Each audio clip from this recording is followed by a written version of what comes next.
বিএনপির মহাসচিব মির্জা ফখরুল ইসলাম আলমগীর বলেন, নৌকা না থাকলেও আমাদের একটি প্রতিপক্ষ দল রয়েছে, সেটি হলো দাঁড়িপাল্লা। 91 সালে আমরা দাঁড়িপাল্লাকে দেখেছিলাম, সে সময় তারা খুব কম ভোট পেয়েছিল। বুধবার বিকেলে ঠাকুরগাঁও সদর উপজেলা চিলারং ইউনিয়নের মোলানি বাজারে নির্বাচনী প্রচারণার গণসংযোগে প্রধান অতিথির বক্তব্যে তিনি একথা বলেন। তিনি বলেন, বিএনপি একটি পরীক্ষিত দল এবং আমি আপনাদের ব্যক্তিগতভাবে পরিচিত লোক। দীর্ঘদিন আপনাদের সাথে কাজ করেছি, কখনো আপনাদের ছেড়ে যায়নি। আগামী নির্বাচনে আপনারা যদি আমাকে নির্বাচিত করেন তাহলে ঠাকুরগাঁওয়ের উন্নয়নের জন্য আমি কাজ করব। মহাসচিব বলেন, এর আগে আমরা কখনো ভোট দিতে পারিনি, সব ভোট ফ্যাসিস্ট হাসিনা নিয়ে গেছে।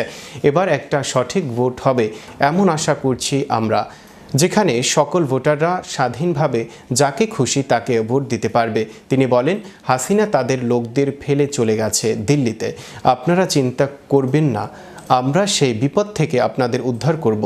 যারা অন্যায় করেছে তাদের শাস্তি হবে, আর যারা অন্যায় করেনি সাধারণ মানুষ, আমরা তাদের বুকে টেনে নেব। তিনি আরও বলেন, আমাদের নতুন নতুন কলকারখানা তৈরি করতে হবে, মানুষের চিকিৎসার জন্য ভালো হাসপাতাল তৈরি করব।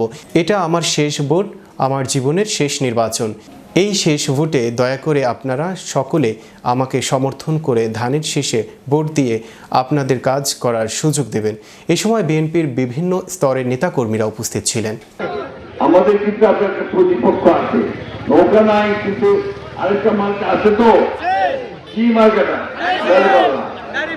দাঁড়িপাল্লা কাকে দেখছেন আপনারা? এখানে এই অঞ্চলে দেখছেন? 91 সালে ছিল, আপনার ছেলেরা দেখে না। 91 সালে দাঁড়িপাল্লা ছিল, তখন আপনারা খুব কম ভোট পেয়েছিল, ঠিক না? আমার কথা হচ্ছে যে আমি আপনাদের পরিচিত, দীর্ঘকাল ধরে আপনাদের সঙ্গে কাজ করে এসেছি, কোনদিন আপনাদেরকে ছেড়ে যায়নি। ইনশাআল্লাহ আগামী নির্বাচনে আপনারা যদি আমাকে সমর্থন করেন, তাহলে আপনাদের আমি কাজগুলো করার চেষ্টা করবো।